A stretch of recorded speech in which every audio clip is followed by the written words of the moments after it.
going. Michael Brown, provoked or murdered? I'm Cassandra Jimenez. Bruce Schneider. I'm Marty Silveros. Who is Michael Brown Jr. and what happened that night?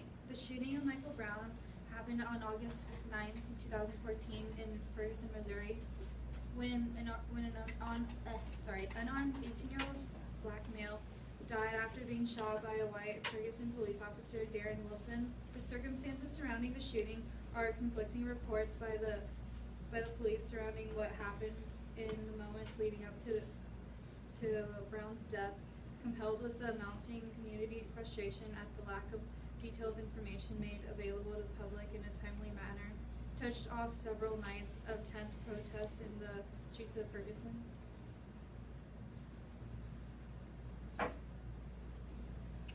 Alright, how have people reacted toward the police since the accident?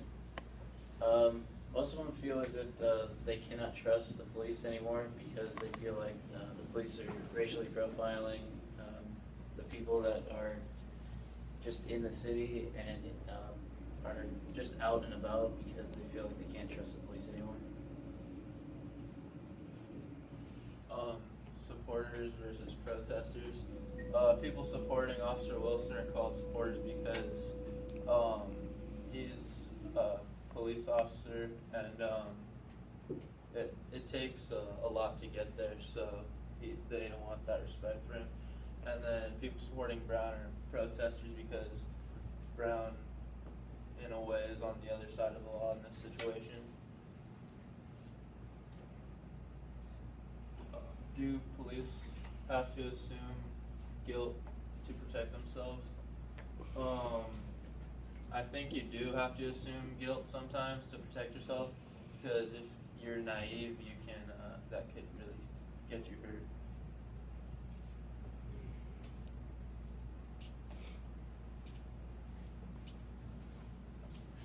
Did the officer abuse his power in the situation? The police abused their power by killing Brown. No matter what he could have done, he didn't need to be shot 6 times, I don't think, and killed. He was unarmed, so there's always another alternative to use.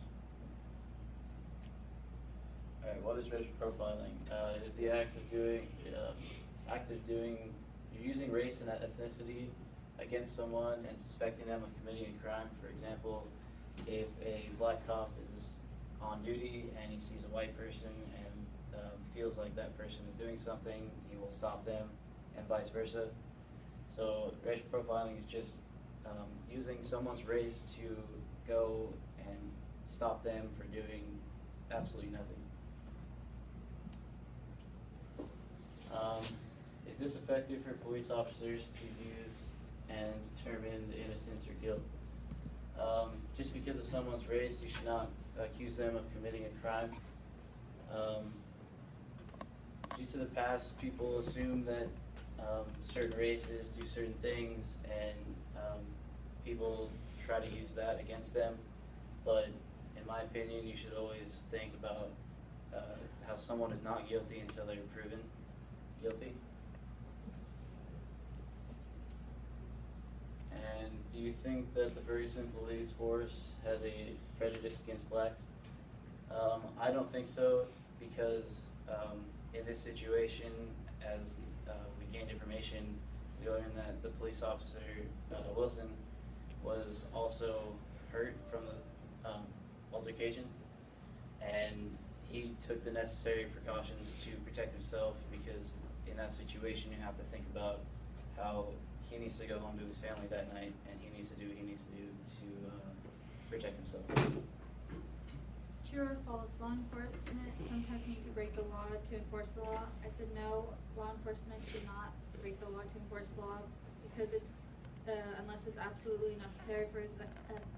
For example, breaking a traffic law. When you see a police officer running red lights and speeding, it's because they are responding to an emergency. It's what they do when they are working, when they are out on the road, they are at work, not just driving around for fun. Only to protect and serve is it only necessary to break the law. To cops who think that they are above the law are abusing their power. and are a disgrace to the justice systems and honest police officers everywhere.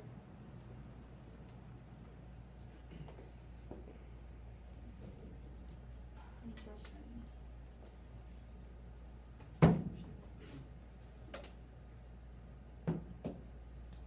So you said cops should not break the law to enforce the law. Do you think Wilson broke the law for what he did, and do you think the cops now are breaking the law for stopping protesters? Well, for stopping protesters, it depends on how the protesters are protesting. If they're disturbing the public, then that's breaking the law, so they're doing their job by enforcing them. What Ferguson did, I still can't make a decision because there are still, like, what's the word, they're still uncertain, like, getting their facts straight, so we still don't know what's there or not, so I can't really make the right decision. Why do you think law enforcement has yet to release an official account of the incident between Officer Wilson and Michael Brown? Because there's so many stories and they're, from the cop or from like other witnesses? From the police officer. Probably to make sure they make an official statement so they don't have to retrack it later, because if they do that, then it just makes them look guilty and so they want to make sure, or I don't know, that's why Makes it's them look unprofessional. Yeah. How does it make them look when they don't release an incident report? It makes them look like they're trying to hide something. Excellent, let's get a clap on 3 here. 1.